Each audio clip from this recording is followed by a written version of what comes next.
자, 외국어 고등학교입니다. 국제고등학교도 같이 설명을 드릴 건데, 경기도에는 총 외국어 고등학교가 8개의 고등학교가 있고요. 그리고 이제 국제고등학교는 총 3군데의 국제고등학교가 있습니다. 근데 지리적인 여건상 저희 지트 학원이 위치하고 있는 학교 그 지역의 특성상 동탄국제고를 훨씬 좀 많이 보내는 편이고요. 고향은 지리적인 여건상 너무 멀고, 청신 같은 경우에는 청신국제 중에서 올라가는 케이스들이 많이 있기 때문에, 그래서 주로 동탄국제고와 외고는 수원, 성남, 경기, 지리적인 여건상 이렇게 3군데를 말씀드릴 거예요. 물론 과천, 김포외고 같은 학교들도 저희한테 문의를 주시면 저희가 다 맞춰서 말씀을 드릴 수 있습니다. 일단 외국어 고등학교랑 국제고등학교는 일단 자사고랑 다르게 자율권을 가지고 아이들을 선발하거나 자기소개서의 양식을 마음대로 바꾸지 않아요. 교육청의 기반으로서 나오기 때문에 자기소개서는 기본 순정 1500자입니다. 외대부고랑 동일한데 얘네들은 외국어 고등학교나 국제고등학교의 색채에 맞춰서 써야 되다 보니까 중학교 때 활동이 엄청나게 메인이 돼서 글자 수를 막 많이 투자하거나 이러기보다는 얘네들이 제시하는 틀 안에 적절하게 맞춰야 한다고 봐요. 특히 만약에 올해 면접이 없어지면 얘네들의 글자 수를 맞추는 작업들이 감점 요인으로서 적용될 가능성이 있습니다. 작년에 이제 수원이나 성남에서 얘기했던 것처럼 각각의 지원 동기에 300 몇 글자, 중학교 때 활동에 300 몇 글자, 앞으로 들어가서 뭐 할 건지 300 몇 글자, 인성 영역 300 몇 글자, 이런 식으로 좀 나누어서 점수를 채점할 가능성이 존재합니다. 그래서 이건 좀 지켜봐야 될 것 같고요. 교과 성적 반영 방식은 모두 동일합니다. 순수하게 영어만 봅니다만 경쟁률이 오버되는 순간, 즉 1.5배수 선발인데 1.5를 넘는 순간부터 국어와 사회를 보게 되는데, 국어 사회도 국어 3학년 2학기, 사회 3학년 2학기, 그리고 다시 3학년 1학기 국어, 3학년 1학기 사회, 이런 식으로 점점 보게 됩니다. 여기서 사회 우선 원칙은 국어 사회 중에 사회를 먼저 본다는 개념이 아니라요. 역사, 사회, 도덕 중에 사회를 먼저 보고요. 사회, 역사, 도덕 순으로 대체한다는 겁니다.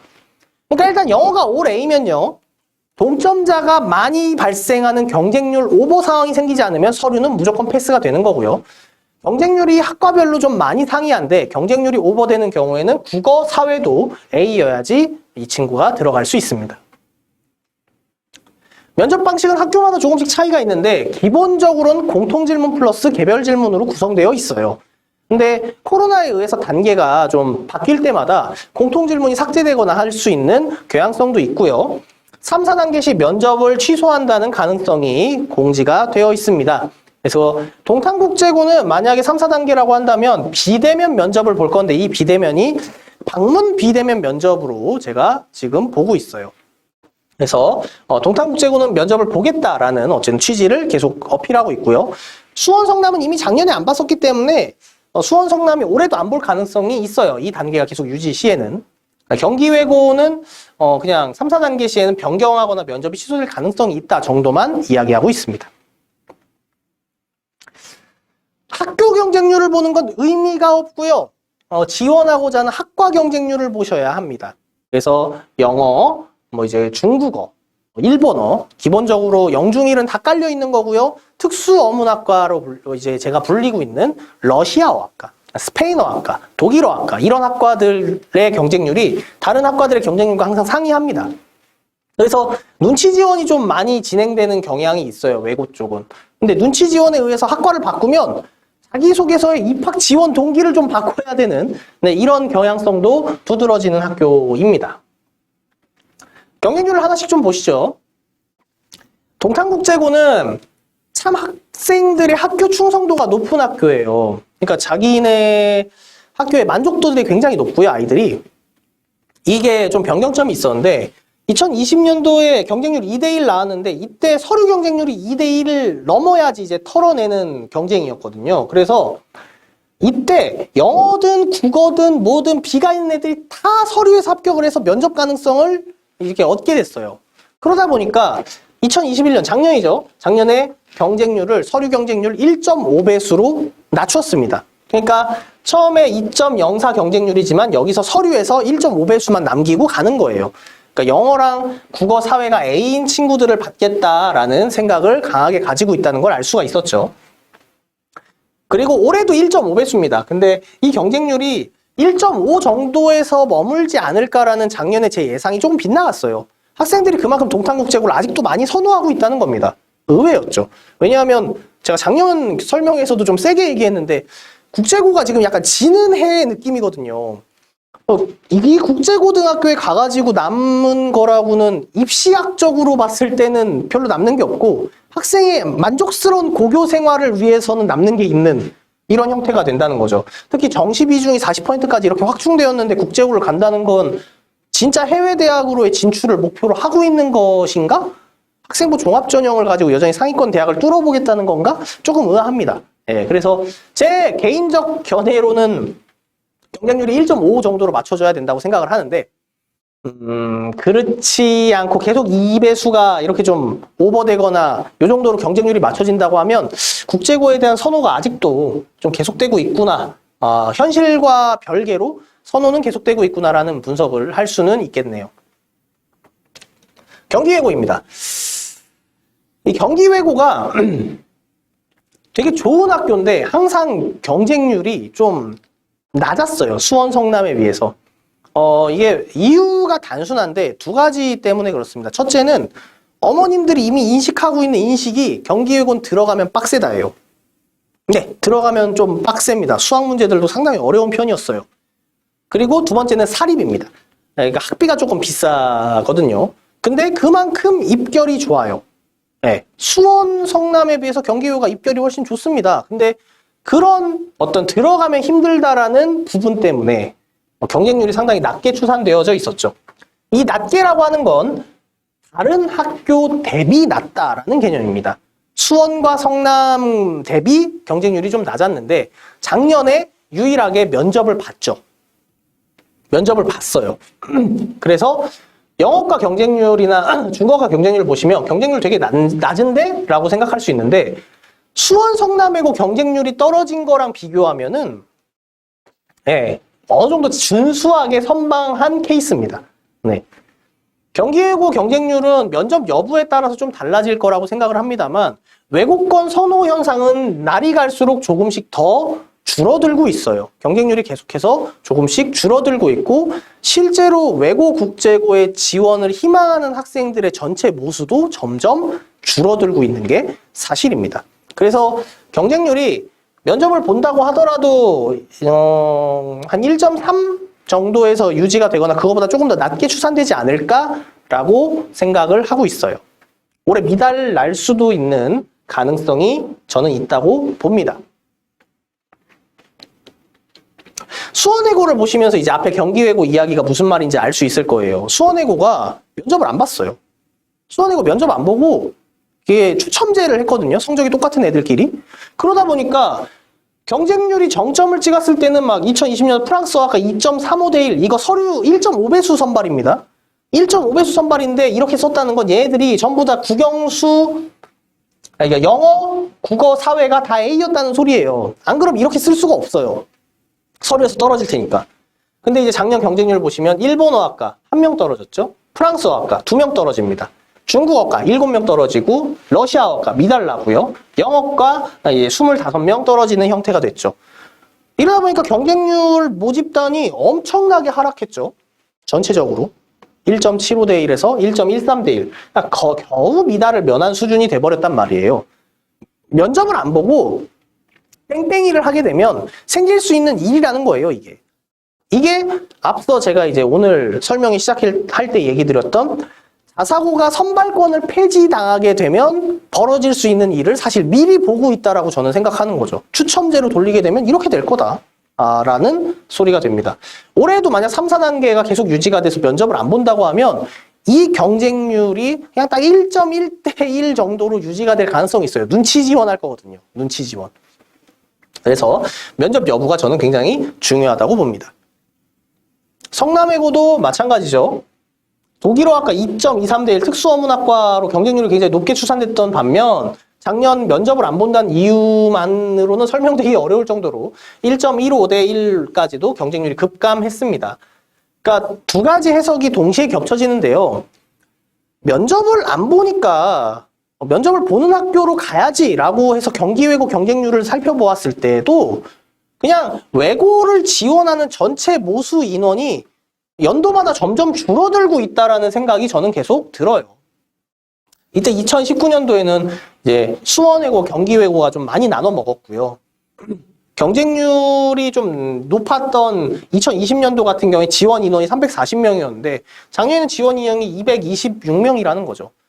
외고는 문이과 통합되고 나서 수학을 좀 힘들어하는 친구들을 모아두어서 같이 경쟁하게끔 하는 그 정도의 역할을 가지고 있었는데 그마저도 이제는 좀 선호도가 떨어지고 있는 건 아닌가라고 저는 예측해 봅니다. 그래서 외고랑 국제고는 점점점 선호도가 앞으로도 떨어져 나갈 거라고 저는 생각해요. 자, 그래서 그럼 외고, 국제고는 자기소개서 어떻게 써야 되느냐? 일단 외고는 어문학과의 연계성, 국제고는 국제적 문제에 대한 관심, 이 두 가지를 초점을 맞추시면 된다고 생각해요. 예를 들어 일본어학과를 쓰고 싶은데 일본어학과에 왜 들어가고 싶고 일본어학과에 들어가고 싶은 이유와 당위성이 자기의 꿈의 방향이나 이런 것과 상관없이 자기소개서 내내 그냥 영어과를 쓰든 독일어과를 쓰든 똑같은 내용이 붙여져 있다면 자신의 경험이나 메리트로 느껴지지 않을 거예요. 즉 외고라면 자기가 지원하고자 하는 어문학 계통의 문화와 어문학 계통에 대한 어떤 관심 그리고 앞으로 무엇을 하겠는지에 대한 개념 이런 것들이 중요하고요. 글자 수 제한이 전체 제한만 있으니까 구성이 굉장히 자유로운 편이에요. 그래서 자연스럽게 구성을 해주시면 됩니다. 다만 이 구성이 자유롭다는 건 면접이 없어지면 조금 신경 써야 돼요. 면접이 없어지게 되면 이 글자 수 구성의 오버 여부에 따라서 탈락, 불합격 이런 것들 합격, 불합격을 가르는 요소가 될 수 있습니다.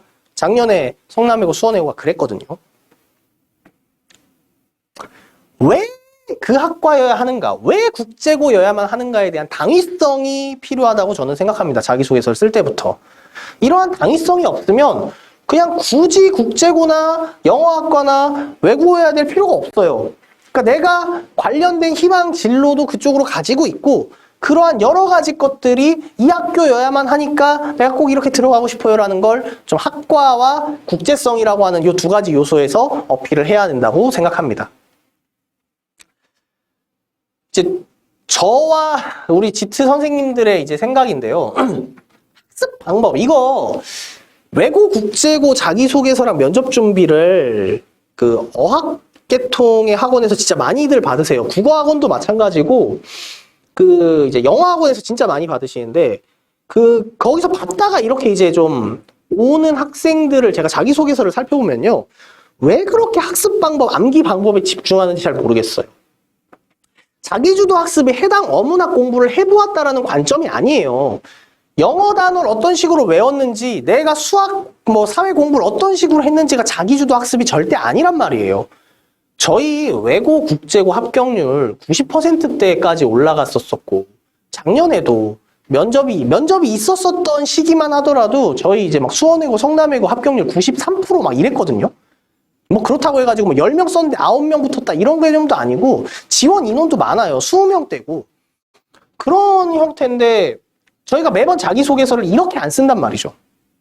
네, 저희는 실적이 실력이라고 생각을 합니다. 그래서 이런 형태로 해당 영어학원에서 이렇게 좀 자기소개서 쓰는 거를 너무 맹신하지 않았으면 좋겠어요. 이 부분은 확실하게 좀 말씀을 드렸으면 좋겠습니다. 면접도 그렇지만 일단 자기소개서부터 좀 안타까워요. 이런 거 보고 있으면.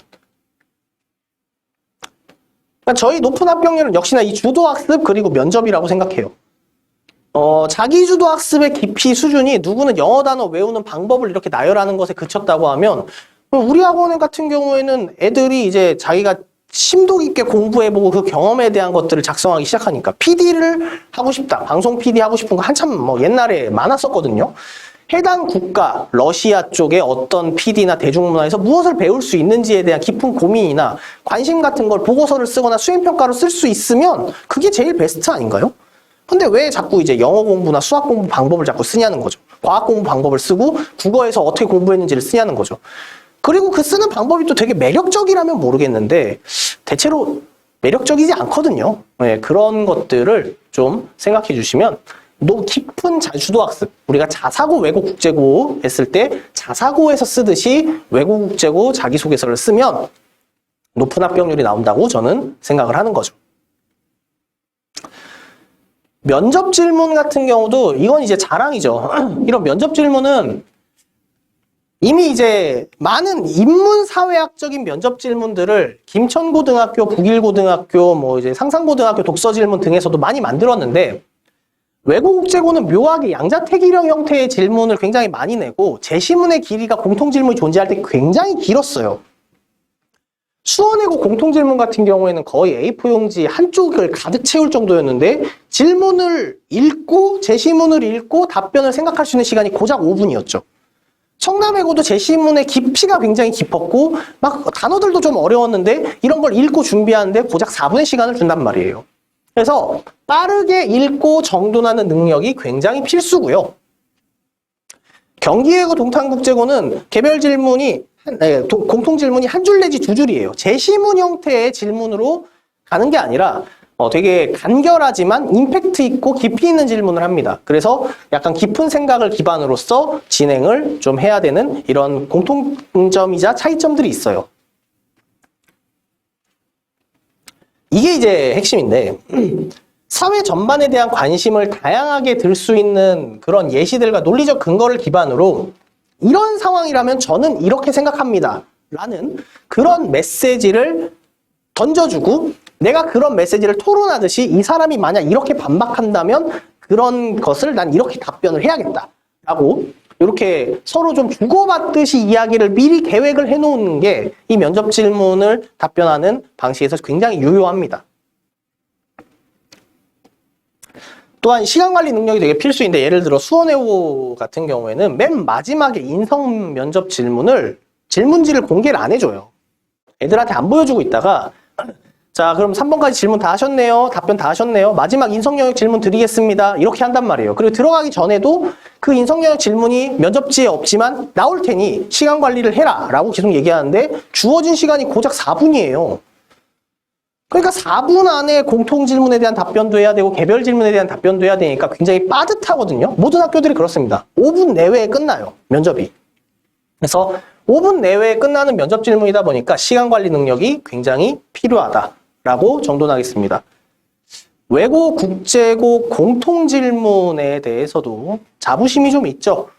해당 어떤 면접 질문 후반부에 저희 지트 입시에 대해서 좀 설명을 드리면서 한 번 더 말씀드리겠습니다만 외고, 국제고에서 나오는 공통 질문들은 깊이 있는 생각과 다양한 분야들을 관심을 가지고 노력을 하고 공부를 해봐야 된다고 생각을 해요. 그래서 그러한 관점에서 면접 질문이나 면접 연습은 꼭 필요하다. 이렇게 말씀드리겠습니다. 실제로 동탄국제고 질문을 좀 보면 살면서 다른 사람에게 받은 혜택을 1부터 10 중에서 점수를 매기고 그 값을 A라고 했을 때 내가 베풀었던 혜택도 위와 같이 점수를 매기고 그 값을 B라고 하자.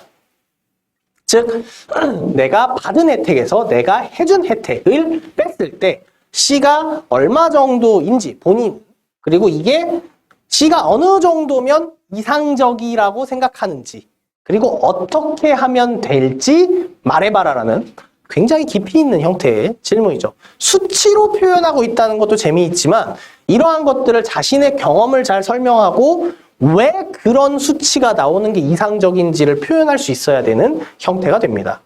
어려운 질문이었어요. 경기외고는 이제 그 버트런드 러셀의 이제 사랑, 열정, 지식에 대한 사랑, 그리고 이런 세 가지 열정이라고 하는 나는 무엇을 위해 살아왔나라는 제시문을 가지고 현대사회 문제점과 연결해서 본인이 생각했을 때 이 세 가지 중에 가장 중요한 것은 무엇이라고 생각하는지 사랑과 지식이 연민과 다른 점에 대해서 이야기해봐라 라고 이렇게 출제를 했었죠. 이것도 지금 경기외고가 오랜만에 제시문 형태로 면접 질문으로 회귀했을 때 나온 질문이었고요. 수원외고는 지금 이게 지금 학생들의 그 이야기를 기반으로 좀 제가 다시 만든 건데 실제로는 훨씬 길었다고 합니다. 엄청 축약해서 이렇게 만들어 놨고요.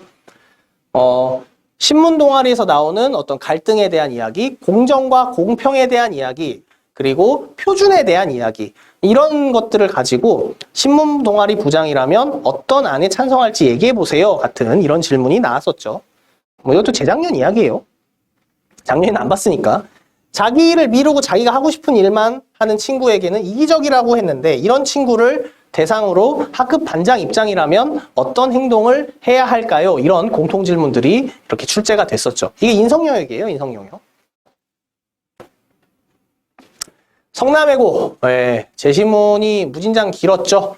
그래서 경제학자 둘이서 얘기하는 많은 사람에게 피해를 입혔다면 그 돈은 부당한 돈이니까 이러한 피해를 준 사람과 사회에 자신이 번 돈으로 보상을 해줘야 된다. 즉 많이 벌면 많이 기여해야 된다. 그렇죠. 벌이에 비례해서 세금을 내야 된다라는 느낌의 그런 주장과, 그렇지 않고 본인이 번 돈으로 기여를 할 때 내가 본인이 얼마나 버는지랑은 상관없이 다른 사람에게 피해를 많이 입혔다면 그 사람들한테 줘야 돼라고 하는 그런 느낌으로 두 사람이 얘기하고 있는 공통 질문이 출제가 됐었죠. 그리고 나서 밑에 이제 아직 안 끝났거든요. 배기량에 대해서, 자동차 배기량에 대해서 퍼센트마다 다른 이런 금액을 제시하는 것들이 바뀌었을 때 위에 있던 경제학자들이랑 비교했을 때 정책 시행 방법에 대해서 찬성하는 건 누구이고 반대하는 건 누구일까? 내 주변에서 찾아볼 수 있는 비슷한 예시는 무엇이 있을까? 이런 문제가 출제가 되었죠. 상당히 어려웠습니다. 특히나 이게 모든 것들이 준비하는 게 고작 5분의 시간 안에 문제지를 읽고 답할 준비를 해야 된다는 건 아주 빠듯하다는 거죠. 자, 이렇듯 면접 질문들을 좀 살펴보았고요. 이런 면접 질문들을 대비할 수 있게끔 다양한 분야와 사회 문제에 대해서 이슈화되는 것들을 잘 집계해서 면접 질문을 준비를 해야 해요. 이런 것들이 준비가 필수니까 외고, 국제고 지원하는 학생들도 저희가 수학학원이지만 항상 높은 합격률과 좋은 면접 대비를 하고 있고, 자기소개서도 자사고의 자기소개서를 쓰듯이 깊은 자기주도 학습을 통해서 높은 합격률을 내고 있으니 마지막 모집 인원 때 좀 많은 관심을 가져주시길 바랍니다.